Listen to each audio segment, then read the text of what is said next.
known speaker. So he never broke, crash WhatsApp, no nothing. So he's one of my best friends on top of that. So all yours, Pablo. Thank you very much, Roman. Good afternoon. Thank you very much for being here. You've been here for 3 days. So you went out 2 nights in a row. I believe that you are really tired. I really thank you for being here. My name is Pablo San Emeterio. I am an IT engineer. I took a master's course in auditing and security. Since January, I've been working in 11 Paths, which is the cybersecurity unit at Telefonica, and my Twitter name shows on the screen. First of all, I would like to ask you for big applause to the organization. So they have this double track once more, and they have chosen the same venue than last year. Big applause for them.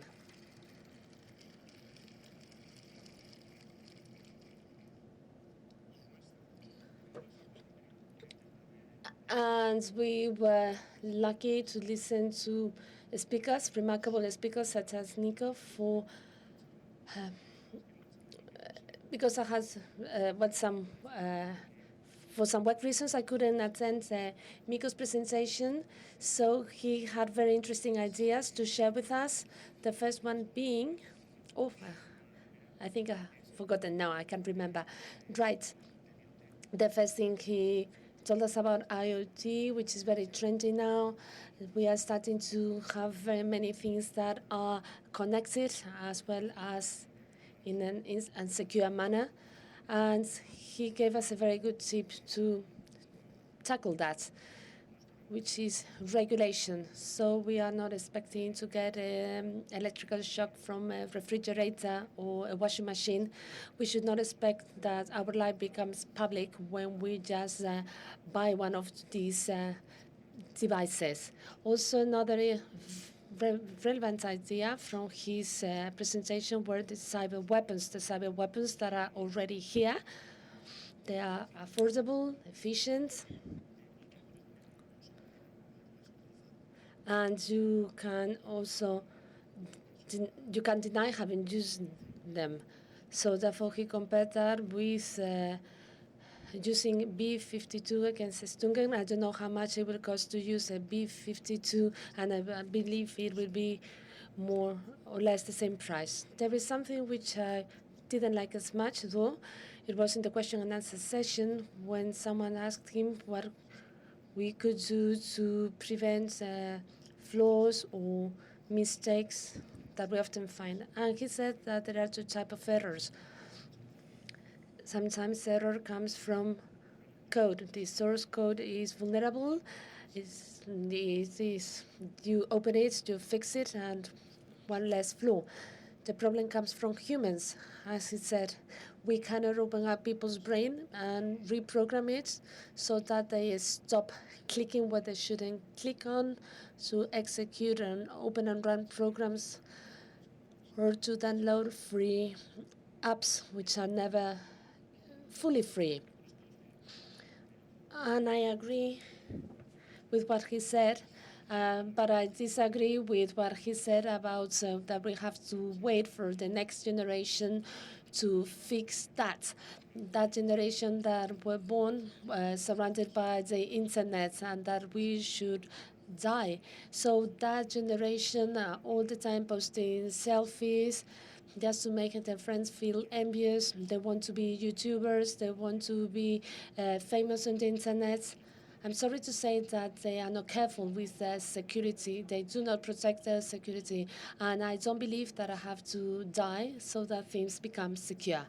But in general, his presentation was very good, and I liked it very much.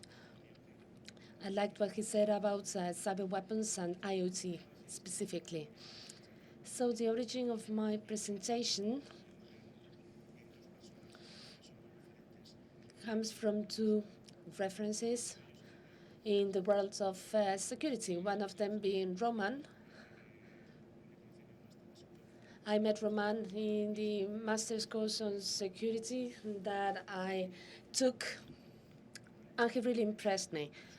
So Roman, please come over here, stay here, come to the stage. I know that RegionCon has a rule, that is to say that you organizers do not give presentations and stands. So part of this presentation sources has your ideas. So I very much thank you for being there, for staying there. Okay, and this is a slide that I want to show. Okay, I just don't want to miss this opportunity to show this slide. And as I said, Roman is a very good friend. So we often have very interesting conversations, but although not as frequent conversations as I would like them to be. And out of those conversations, some interesting ideas come out. So for instance, Kung Fu malware, we just got a prize in JNIC, so this is your prize. And we also went to a cyber camp, and then it also allowed us to go to Black Hats. It was my first Black Hat. I don't know whether it was your first Black Hat as well or not. No, it was not. It was not my first Black Hat. And the other person is David. David Barroso. He needs no presentation. He is a great professional. You all know him. And he is a better person than professional, if any. So I've been lucky enough to work with him for a couple of years in Telefonica. Then he left Telefonica. He set up his own company and to work on cyber espionage and then to come up with techniques to fight the evil guys. This slide, I took it from David. So this is what has happened in the last 16 years. These are the technologies and the elements that we've seen. We started back in the 2000, focusing on perimeter. Some companies are still doing that, even 16 years later. Then in 2004, we started to focus on monitoring. Later on 2006, so we could see that cable access gave access to everyone, so therefore it was needed to do something in that regard. Then in 2008, we started to discuss data infiltration, and then in 2010, we started to talk about threat intelligence, that is to say people selling IOCs to us that have been compromised before. And in 2013, we had the hype to share everything with everyone. The truth is that I was lucky enough to attend an event 1.5 years or 2 years ago where several vendors were present. When they talked about their products and solutions, they had an element in common. They had something in the cloud, and they had something around big data. At that time, I was quite struck, because I was wondering, these guys usually sell boxes, so why should they get into these technologies? Step by step, and I just remembered what Miko said, data is the new gold, or the new oil. What they were starting to do was intelligence based on the elements that they could gather through your appliances. In these intelligence networks, they may have 1,000 names, GTI, or ATI. What is usually shared is tons of hashes, tons of binaries that we have no idea whether they affect us or not, if they belong to a bank in Bangladesh or if they are related to us. They don't usually have that much of a context. One of the main, and many of these hashes, by the way, are known by Virus Total, or Virus Total. Virus Total is the main storage location for viri in the world. Google bought it, actually, because they make money out of data.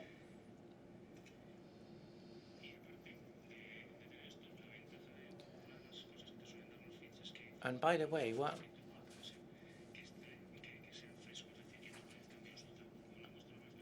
a sample not appearing in Virus Total means that the antivirus engines don't know anything about them.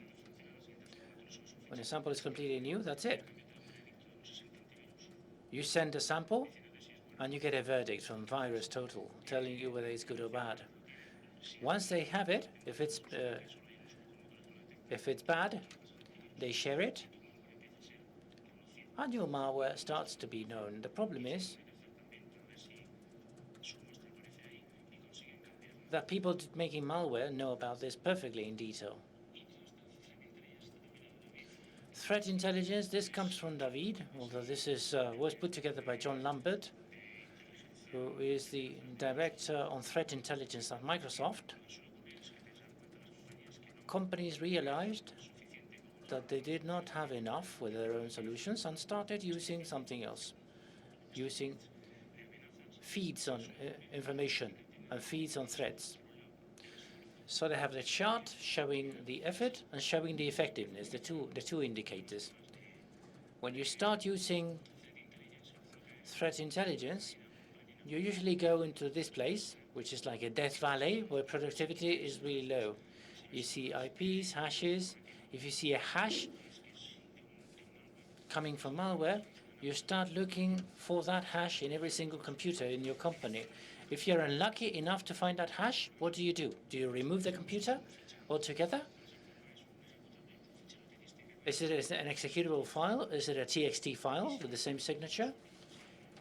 And if you're lucky and find the malware in a computer in your company and you remove it from the network, if it's the secretary's computer, no problem. But what happens if the computer that got infected in the first place is controlling a PLC for a conveyor belt, for an automated silo, for a barrier at a car park, or for a nuclear reactor? What do you do with that computer? How do you fight against that malware? The baddies, one of the things that happens with them, as Miko said, they're well organized and they're very well specialized. They're organized in such a way that there is a number of people making malware.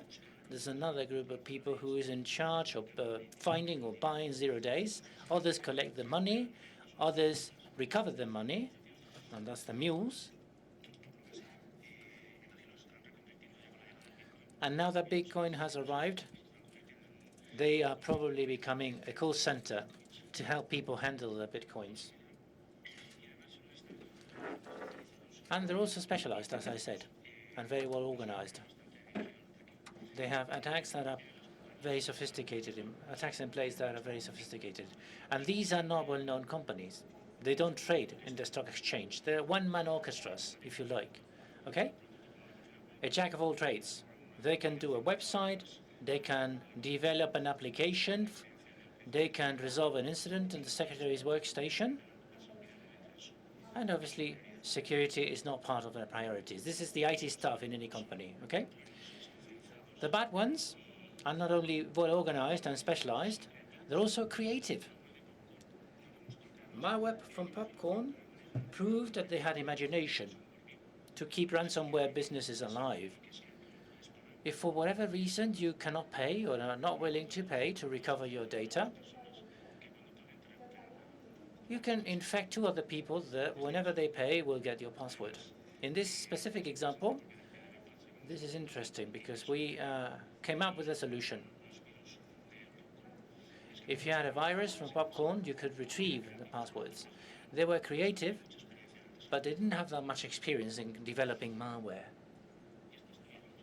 This is yours. Do you want to talk about it? This is Roman's slide, and it is a very good summary of the situation we're in. In any company, there's usually 2 teams when they've got the budget, of course, and they can afford it. They've got 2 teams. They have Team Red, which attacks, just as an attacker would do, and they have Team Blue, which is the guys in charge of defending the company. You see that there is no balance between the 2 sides? This is on purpose. This is deliberate. Because the field the Team Red uses is much larger. The Team Blue has to face all sorts of things. Compliance, internal audits, their bosses, the fact that they have children, reviewing reports about compliance. They have to check that vulnerabilities can be patched or cannot be patched, because the company doesn't have the software that is needed for it. It may be because it's very expensive, it may be because It is not useful, then my boss's boss, the police, the budget available. And what do the bad ones need? One thing. One weak point in your infrastructure to get into it and compromise everything. But then, the thing is that the talk from David proved that the bad ones are also people. They are human, they have children, they have problems with their budget, they sleep, they have challenges themselves. And this slide is very revealing in that sense. This is the pyramid of pain. The bad ones also have a pyramid of pain for themselves. So based on the location you touch, you harm them more or less. Hash values, changing a binary and making it work is trivial. Once they detect that the binary has been detected, they change the hash and keep attacking you. That's trivial. If we go up into the pyramid of pain, we have IP addresses. If you detect an IP address for the malware and you block it, it's relatively easy for them to change the IP address. A little bit more than changing the hash. And the same goes for domain names. If you go up one level and you detect a domain name, it will cost them a little bit more than changing the IP. And here we get to a place where we really bother them, okay? Network or traces or samples that we can collect. If you, for example, if the baddie has programmed an attack and in order to communicate is using HTTPS or HTTP, and the header with the user agent is saying that they're using Firefox on Windows 7, and you know that you have no Windows 7 in your company because everyone is running Windows 8, you have an element to detect the bad one, you will be detecting the bad one even if they change everything else, but they don't know what they need to change. It could be a directory where files are stored or any other element. One step further up, obviously things get more difficult. I mean, it makes life more difficult for them, but they're more difficult to detect from our side. Tools. Being able to detect the tools they're using, being able to know the compilers they're using, the offensive tools they're using, all of that. I mean, we're all human, and we use a range of tools in our work. I use one compiler more than any other, and when I have to use the other one, it bothers me. It bothers me because I'm not as skillful with the other one. And then there are tools we prefer over some other tools. Having to move from Python to Ruby or from Python to Perl will cost them. They will harm them. And last but not least, at the very top of that pyramid of pain, which is very difficult to reach, that's where you really harm them, is where we talk about tactics and procedures. When you know that a group attacking you always uses a search for the sysadmin, they send an office file with a number of macros, and they always do it on a Friday at around 3 in the morning to catch the sysadmin at home. Well, then you have an element that you can use to detect who it is and what they're doing. So going back for a minute to that slide on trends, that's 2013 on let's share. Everyone started sharing. Oh, hey, I have a little bit of this, you have a little bit of that, give me a few hashes, I'll give you a few IPs. So we shared tons of things. If you take a look towards the end, 2016, let's generate threat intelligence. It was around mid-2016, towards the end of that year perhaps. So we moved from sharing billions of tons of things without a context to start using our own things, the things that are impacting us, or things coming from attackers. So a change in paradigm, really.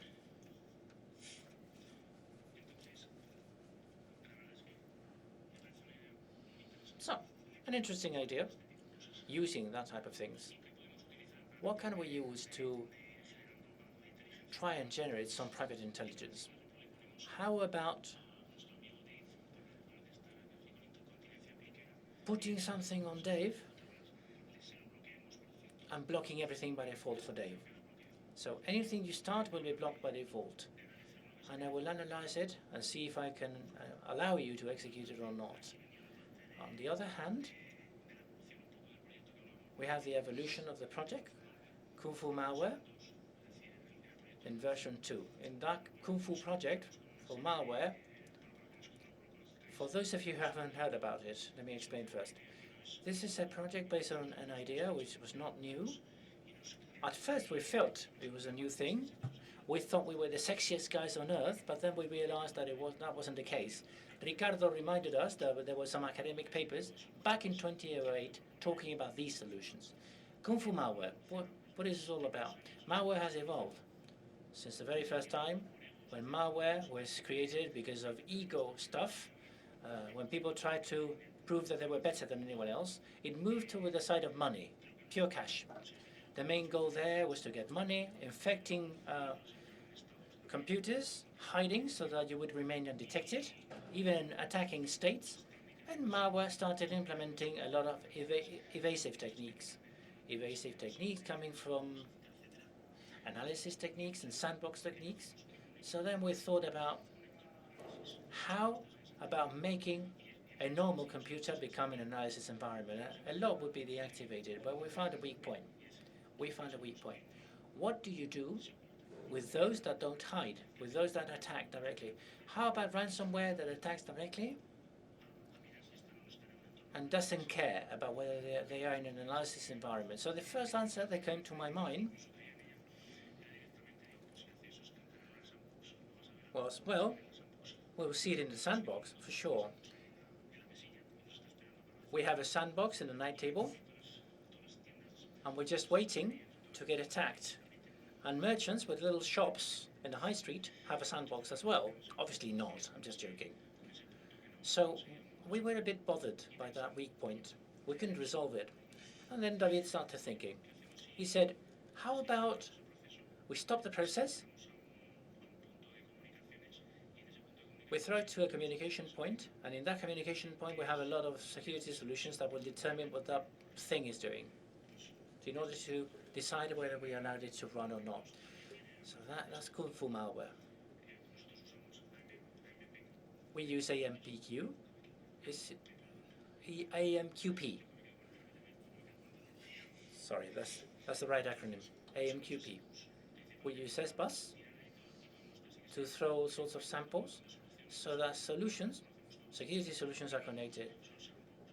Sandbox, antivirus, Norton, and things that tell us about the traffic, which give us a verdict about the element that Bob is trying to execute, whether it's good or bad. And there's nothing new about this. Vendors have implemented them.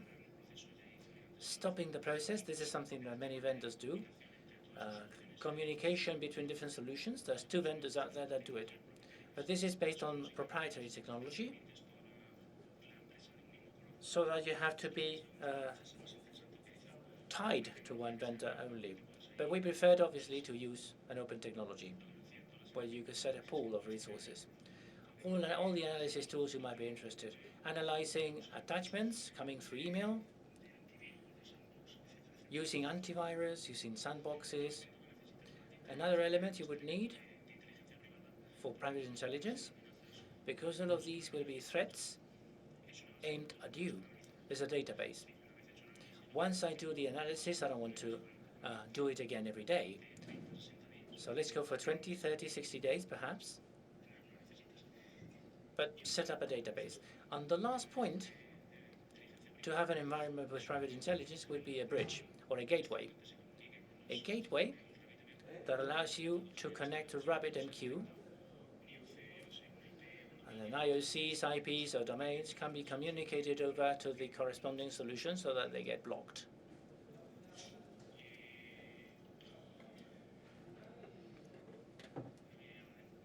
The demo comes now.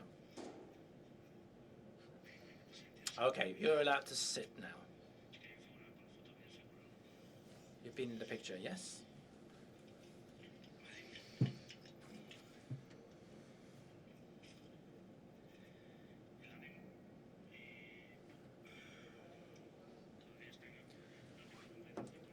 It is not complete yet. I'm only showing you an example, an easy example, because I didn't have the time to finish everything for all solutions. I didn't have the time for also huge solutions on all the gateways. So I always use two basic solutions telling me whether this is good or bad, but we need to move beyond that, okay? This is a very preliminary stage. I'm in. We have an interpreter here. We will have Bob executing things here. Right, here we have Windows, and this is Bob. They got a file. That could be this one. Files, Buddy, Visual 3. You open it up, and here, when you execute, you have the interpreter. Very easy.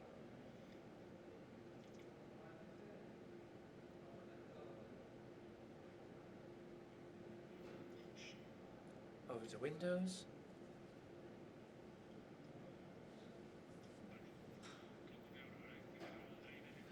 I've loaded the driver. I'll tell you about the details later on, about what it does exactly. And if I can move it,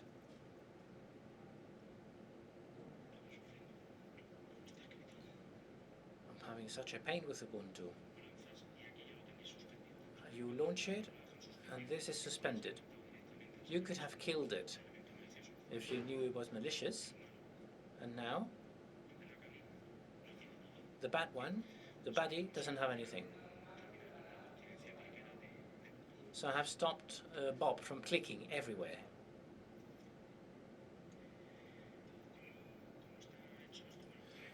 How did I do this? Well, this is a Linux driver for the Windows kernel.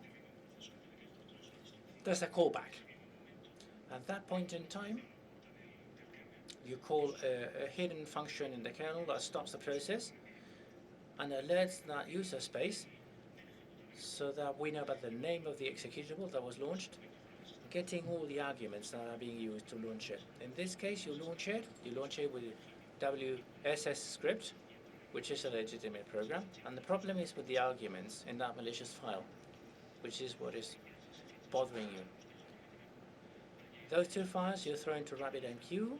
There are solutions analyzing the two files, giving you a positive or a negative. In this case, it would be negative for WSS script and positive for the analysis on malo3.Visual Basic.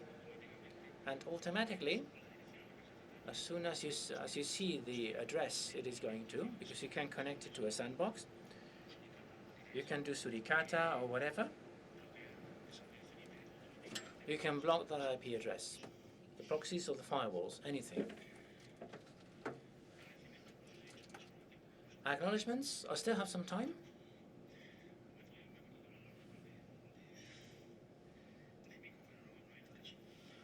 I just remembered Miko. Acknowledgements to Roman, to David, who have helped me and have lent me their slides. Julio is a colleague at work who helps me with panels and dashboards. I haven't showed you anything because I've been working on indices during today, nothing to show. And Sergio, who is the one that helped me in 11 parts. If you have any questions,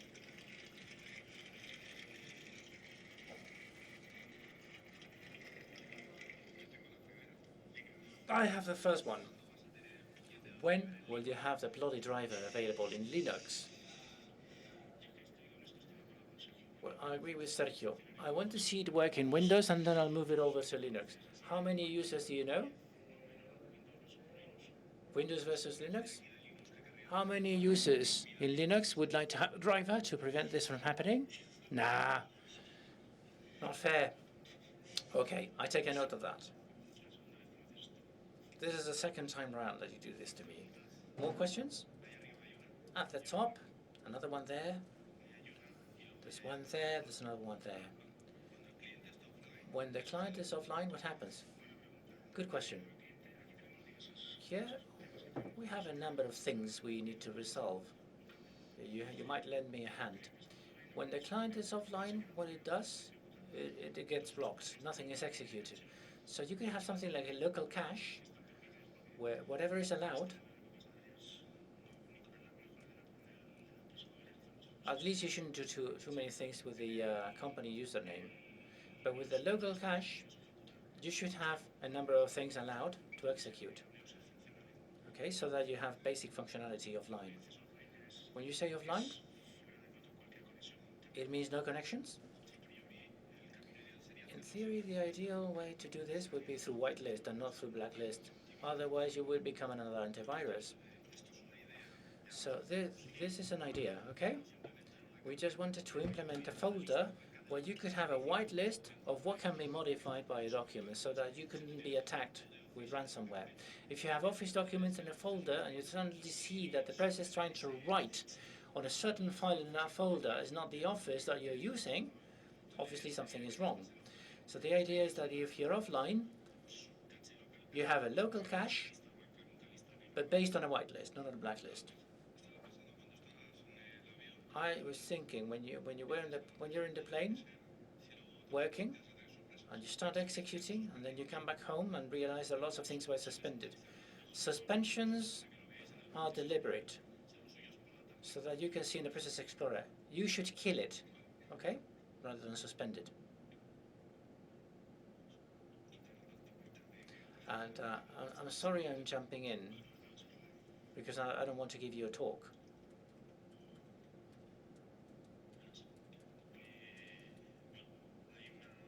This one thing, this question came to my mind, right? Suddenly. Dave notices that Internet Explorer doesn't start. So he starts clicking away like crazy. How do you do the hooking here? Is there a way to prevent him from filling the RAM with stop processes? That hook is in the kernel. This is a normal function that you can find in the API from MSN by Microsoft. PS create destroy process, something like that. PS something, create process. The final name I can't remember. That routine tells you whenever a process is created. And then, just as it notifies you that processes are being created, we haven't implemented anything to prevent that compulsive behavior, clicking away like crazy. But you could add this.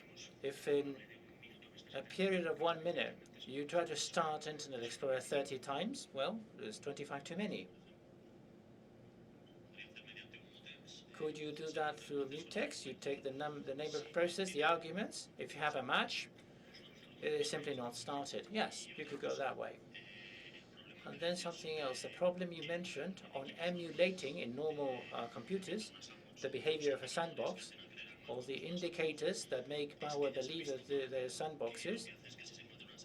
When malware encounters a sandbox, it deletes the MBR, and that's it. Yeah.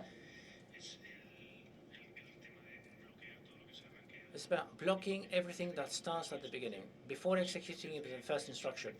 If we detect any behavior and the sandbox disappears, you will not give a yes answer to I allow you to execute. You would have a proof that something strange is happening. The problem is that someone will try and find your solution, and as they find it, that's it. This is not a commercial product. We're not saving anybody's lives. This is a proof of concept, okay? We've encountered ourselves malware that uses site loading in Windows. The process is completely legitimate, but the DLL has been cooked deliberately. There's also another function, another callback function, that tells you whenever a DLL is mapped. This is something that we would like to focus on. Anything mapped in terms of DLLs, perhaps you might have them signed. Thank you. Another question right there.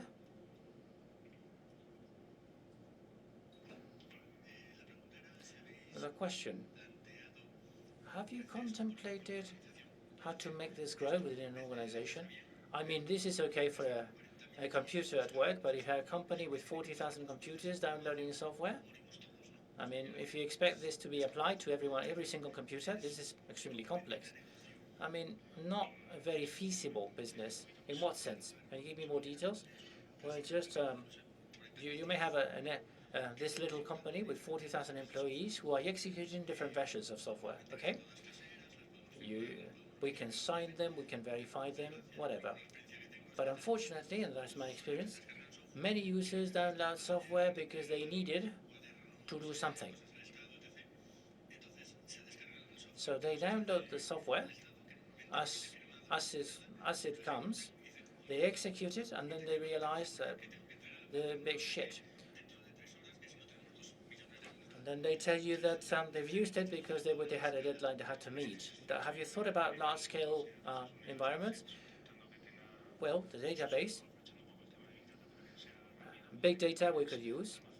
We can try to store.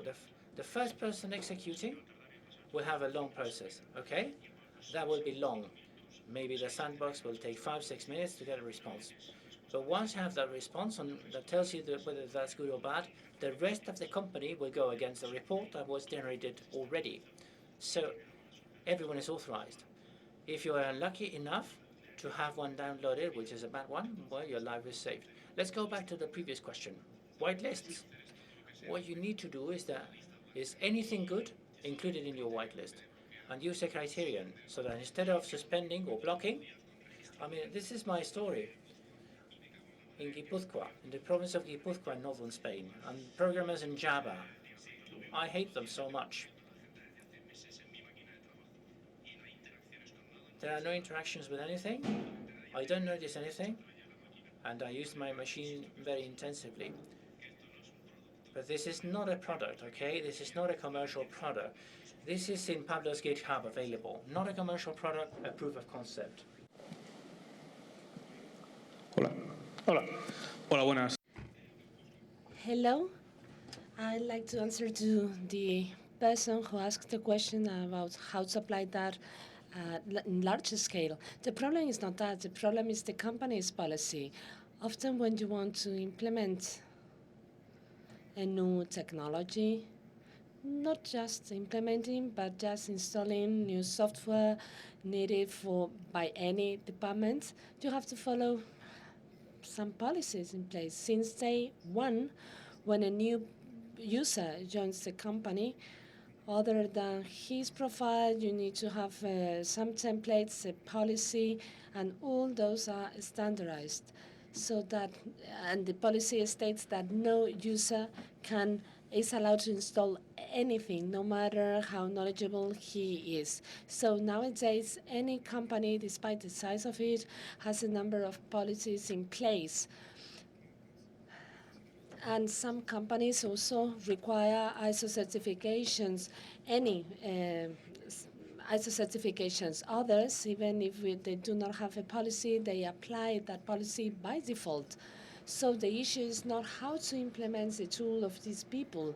So the problem is the type of policies implemented in the company. We just cannot delegate everything or to put the blame to a tool that doesn't work properly. Because as been very rightly said here, the main problem comes from humans. So human errors, no matter the tool that we use, if there is a human error, no one will do anything to fix it. And I fully agree with you. And I also would like to add something that has happened in the security sector. Well, you have managed me to kind of give a talk. Right, something that has happened in the security universe was the following. Some stupid people designed or came up with the concept aligned with the business, okay? Aligned with what? Come on, fuck off. If you were truly aligned with your business, security will not be optional, and you will not laughing at my face every time I tell you that has to be blocked. And as you said, security places strict security policy should be in place. No one should install any software because it's been downloaded from a cool place, including malvertising to it. But what happens? Organizations are complex. We have the board of managers.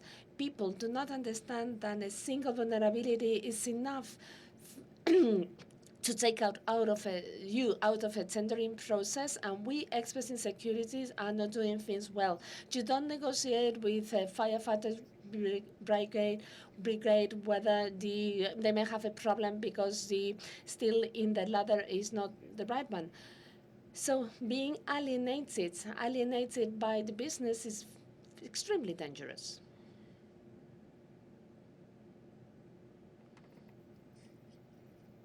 Other questions?